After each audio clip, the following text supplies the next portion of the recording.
मेरा सही है। तो डीटीओ का कहना है कि ठीक है रांची शहर में 10,000 ई रिक्शा चल रहा है, लेकिन यहाँ बोला कि 10,000 हम रजिस्ट्रेशन करवाएंगे, है ना। तो 10,000 का आज डीटीओ का कहना है कि पिछले बार 17 से 1800 हुआ था, अभी करीब 2,500 से 3,000 रजिस्ट्रेशन हुआ। पहले सुन ना लो, तुम डीटीओ ऑफिस में नहीं ना हो, जान नहीं ना रहे। अरे भाई सुनो, तुम नहीं तो प्रूफ कर दो, तुम प्रूफ कर दो यहाँ से कागजात लेके, हम जो बता रहे हैं प्रूफ सुन लेना, उसके बाद बोलना, है ना।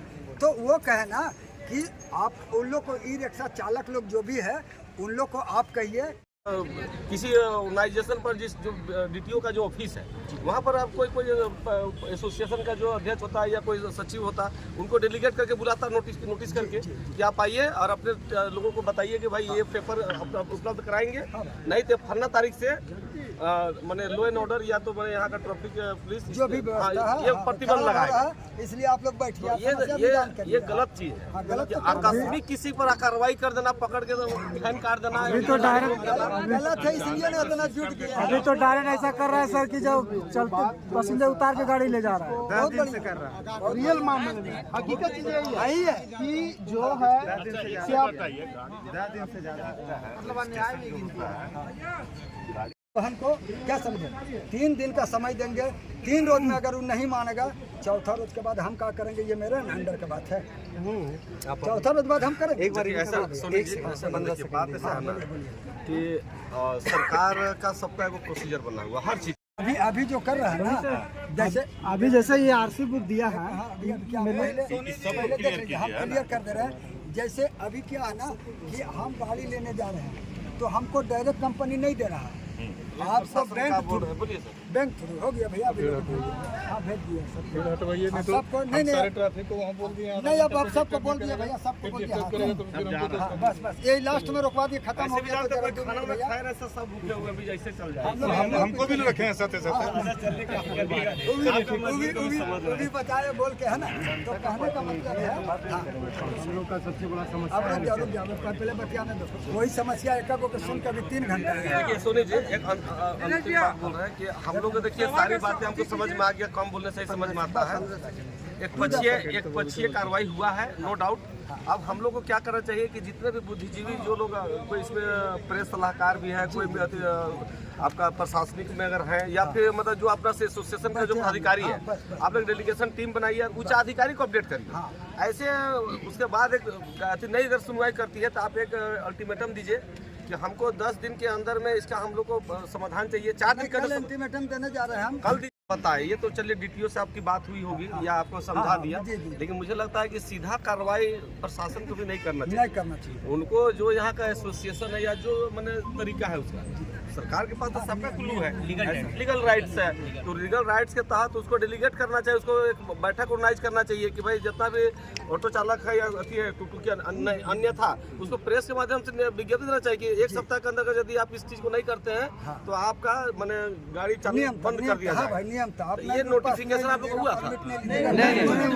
नहीं किया। अगर नोटिफिकेशन नहीं किया है तो ये अनलीगल है।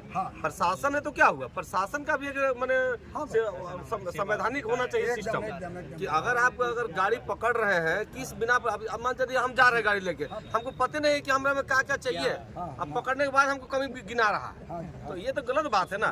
हमको एक गाइडलाइन उसको सब दिहाड़ी मजदूर हम समझ रहे हैं, एक दिन नहीं कमाएगा दूसरा दिन उसका घर में चुटपुटा हो जाएगा।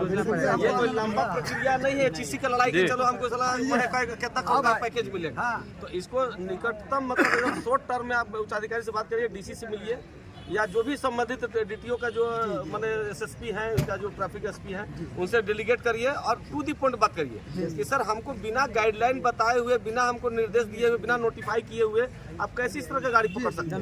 हम कोई चोरी का गाड़ी तो नहीं चला रहे हैं, कोई डकैती तो नहीं कर रहे हैं, हमको सरकार बकायदा लाइसेंस दिया या रजिस्ट्रेशन कराया। अब ठीक है कुछ त्रुटि रह गया तो कंपनी पर प्रतिबंध लगाइए या फाइनेंस कंपनी जो हमको गाड़ी दे रहा है उस पर प्रतिबंध लगाइए कि भाई आप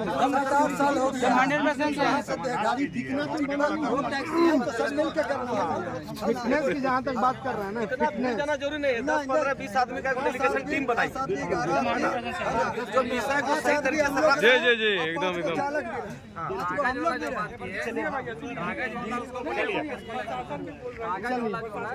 डेडिकेट करिए और उसी पॉइंट पर वार्ता करिए। सर हमारा बात है थोड़ा सा हम थोड़ा सा हम बोलना चाहते हैं। सुनो, देखो यहाँ प्रशासन बमक रहा है, नहीं, अभी लाठी चला देगा। नहीं, अभी से नहीं बैठा लो, मेरा बात नहीं पूरा सुन शहर गड़बड़ाए ले। पहले बात, अरे भाई यहाँ तो 44 ना लगा हुआ है, 4 गो आदमी नहीं रहना, यहाँ कितना आदमी है?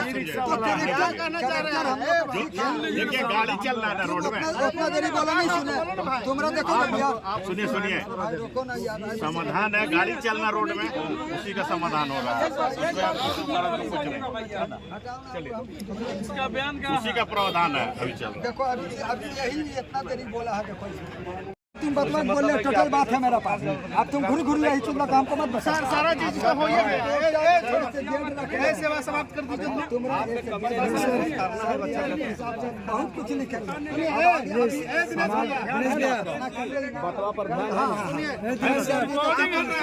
बात खत्म कीजिए कि आप अपना घर भेजिए सब।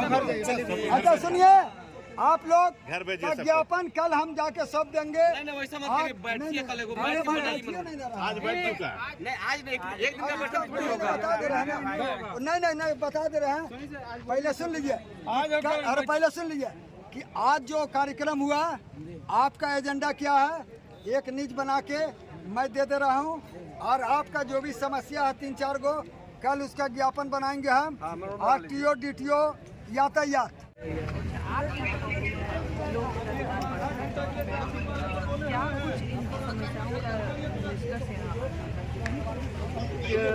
सूचना मिली थी और क्योंकि इस तरह का विषय पहली बार नहीं हुआ है, इस तरह से अचानक प्रशासन के द्वारा दिहाड़ी मजदूर रिक्शा चालक को, चाहे डीजल पेट्रोल डीजल ऑटो चालक पहले भी इस तरह का कार्रवाई, तो ये मुझे लगता है अनुचित है।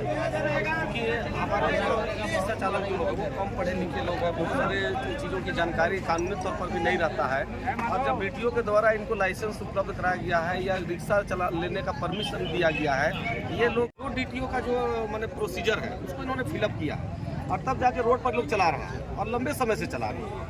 आकस्मिक कुछ ऐसा एक्सीडेंटल घटना थोड़ी ना हुआ है कि तुरंत मतलब कुछ बार उस पर कार्रवाई हो जाए। तो अगर प्रशासन अगर इस तरह से कार्रवाई कर रही है कि जहाँ तहाँ से ऑटो रिक्शा पकड़ के उसके ऊपर भारी भरकम माने पेनल्टी दे रहा है 10,000, अभी जैसे सुनने में हमको आया कि कई लोग 36,000 तो 30,000। अब बताइए जो दिन भर में 400-500 रुपये कमाता है, घर परिवार चला रहा है, उस आदमी को अगर पेनल्टी दे देगा 20 या 30,000 रुपये का, तो वो सीधा दमनात्मक कार्रवाई है और मैं इसका निंदा करता हूँ। हमारी होता है ये धुआं नहीं निकलता है, पेट्रोल डीजल नहीं लगता है, बिजली नो पोल्यूशन है, नो पोल्यूशन हुए। अगर इस पे अगर परेशानी होती है तो पर्यावरण को लेकर कितना चिंताजनक विषय है ये तो केंद्र सरकार और हमको लगता है कि केंद्रीय मंत्री जो परिवहन मंत्री है, इस पर भी लगातार अवेयरनेस का कार्यक्रम लंबे समय से देश के अंदर चल रहा है और ई रिक्शा का कॉन्सेप्ट भी वही है कि प्रदूषण मुक्त वाहन का लोगों को सुविधा मिले। तो इस दृष्टिकोण से बहुत सही चीज़ को कराया गया। अगर यदि कुछ त्रुटि है, कुछ आप सरकार द्वारा अगर चाहता है कि बेहतर ट्रैफिक के द्वारा इन लोग को गाइडलाइन मिले, कहाँ पर ठहरना है, कहीं भीड़ हो रही है या कुछ कानून का उल्लंघन अगर इनसे जाने हो रही है, तो मुझे लगता है कि प्रशासन को इनका जो एसोसिएशन का जो प्रेसिडेंट है, इनका जो सचिव है, इनका जो सेक्रेटरी, उनके माध्यम से इन्हें गाइडलाइन उपलब्ध, या तो अब मुझे ये भी पता है कि प्रेस विज्ञप्ति भी नहीं हुआ, नोटिफिकेशन भी नहीं हुआ है।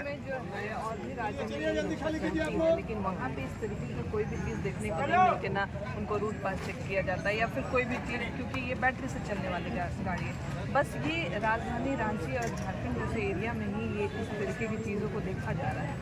क्यों क्या? बिल्कुल, चूँकि राजधानी है तो पूरे प्रदेश में इसका मैसेज आती है और मुझे लगता है कि सबसे ज़्यादा अगर कहा जाए तो बेरोजगारी भी इसी क्षेत्र में है, क्योंकि ग्रामीण क्षेत्रों से लोग पलायन करके शहर की ओर कमाने के लिए आते हैं अपने परिवार के साथ में, और ई रिक्शा भीड़ भाड़ा का महानगर है तो निश्चित रूप से यहाँ पर उसका ज़्यादा भूमिका है। आपकी पार्टी हमेशा तर्ज पर रहती है इन सब चीज़ों को इसका सॉल्यूशन करने में। इस मुद्दे का सॉल्यूशन अब किस तरीके से आपकी पार्टी करेगी? अब इनके जो सचिव है वो नितिन गडकरी से मिलने जा रहे हैं, क्या कुछ आपके तरफ से पहल की जाएगी? सबसे पहले तो मैं स्थानीय प्रशासन से जितने भी हजारों की संख्या में जो दिहाड़ी मजदूरी के तौर पर लोग जो रिक्शा चला रहे हैं सभी गरीब परिवार से।